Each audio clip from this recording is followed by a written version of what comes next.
Hi, welcome. I am Honorary Inspector Ryan, and today we are going to find out more about time management. Do have your cadet manual ready to take down notes. This is the scope that we will be covering for this lecture. What is time management? Why manage time? How to manage time? The techniques of managing time, the resistors, the drivers, procrastination, priority setting, methods of priority setting, and finally the question and answer. Time management is the use of time wisely by creating more output in a shorter period of time. In short, it means to be efficient. So why is there a need to manage your time? Firstly, everyone only has 24 hours a day, and once time has passed, it can never be recovered. Secondly, it is to ensure that your work is both efficient and effective. Time management is commonly used when doing projects that require a long time to complete. An example could be proposals that you'll be doing in the future. When doing proposals, an action plan should be done to help manage your time. These are four factors you need to take note to ensure that you have managed your time properly. Firstly, you will need to organize your workplace and your documents by packing, filing, and labeling them. This is to ensure that the items will be neater and it will be easier for you to find them. Secondly, you will need to delegate. Delegation is the distribution of jobs to your team members. If not done properly, work will be less effective and work will be left undone. Like in the picture, if a king needs to be doing the painting personally, then who is governing the country? And what is the painter doing? During delegation, you will need to know the strengths and weaknesses of your team to delegate each member to their strengths. Thirdly, you will need to be goal focused. You have to prioritize which goals are more important, direct your attention, and complete it before moving on to the next goal. Next, you will need to prioritize your workload. You will need to pick out the most important task and do it first. There are many ways on how to prioritize, and we will cover it later in the lecture. There are many techniques to manage your time. Here are two examples which we will cover in this lecture. First, you can manage your time with the help of a task list or a to-do list. It helps you list out what needs to be done and you will not forget or miss out any task. It will increase your productivity in the project as you do not have to keep thinking about which tasks are complete. Small ticks can be marked on the task list when the task is complete. Second, use an action plan. An action plan is similar to a task list, but it helps you better by prioritization. As action plans include specific deadlines for each task to complete it, you can prioritize the more important and urgent tasks to be done first. The action plan is easier to follow as there is a timeline. However, there are resistors that will affect your time management. These resistors are obstructions that will prevent the completion of tasks. Some examples are the people are afraid of change, which will cause delay in the completion. The amount of time invested from the members may not be enough to meet the deadline. And the members' lack of willpower or motivation to finish it on time. Drivers are ways to help do a job better. By increasing effectiveness, the job gets done faster and more efficiently. By personal development, people get more skilled at doing their jobs.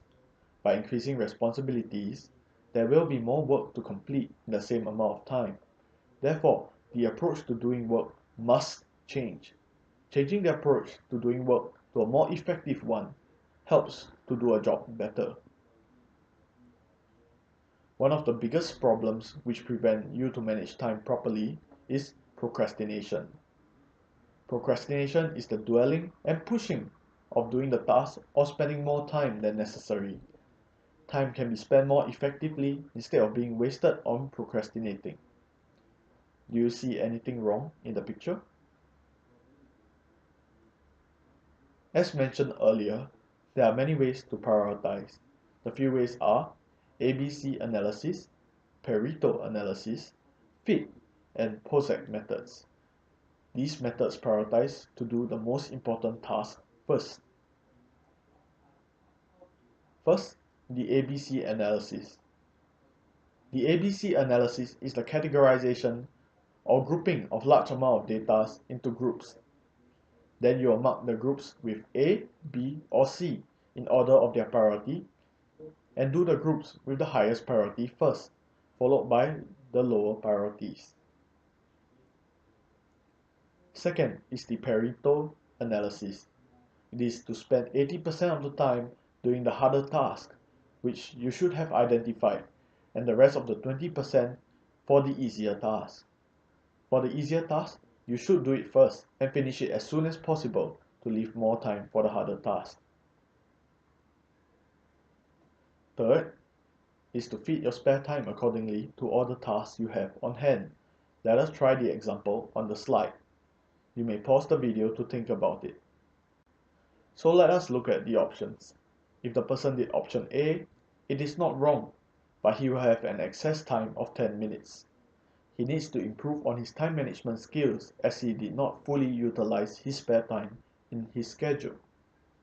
If the person chose option C, he has planned poorly. The task will be either left incomplete or poorly completed. Will you try to draft a proposal in 15 minutes? Hence, option B should be the most adequate option to choose, as he will complete it on time with the work properly done. If there is no other task on hand, A will be the next best answer. Fourth, the POSAC method, which is prioritize, organizing, streamlining, economizing, and contributing. If you have noticed, the acronym POSAC can be rearranged to form SCOPE. So why do we use POSAC instead of SCOPE? We use the acronym POSAC instead of SCOPE as we organize it in terms of its importance, which is prioritizing as the most important and contributing as the least important. P stands for prioritize, which is to prioritize your time and do the most important task first. O stands for organizing the task that you must accomplish. Also organize and ensure that you are clear on the task and all documents can be found easily. S stands for streamlining your task that you may not like but you must do. This means that you find a more efficient and more effective way by employing faster or simpler working methods, as you do not like to do it but it still needs to be done. E stands for economizing, which is to do the task you prefer to do but it's not urgent at all compared to the other tasks you have on hand. C stands for contributing, which means doing the few remaining tasks that helps to make a difference. In summary, time management is a skill that everyone needs to go through in their daily life. If time management is done properly and the methods taught in this lecture is used, then the things will be done more efficiently and effectively. However, you will also have to look out for the factors that will stop you from completing your task on time, and you will have to deal with it accordingly. We have come to the end of the time management lecture. We hope you have gained more insights on time management. Should you have any questions pertaining to this lecture, feel free to approach any of the cadet inspectors. Thank you.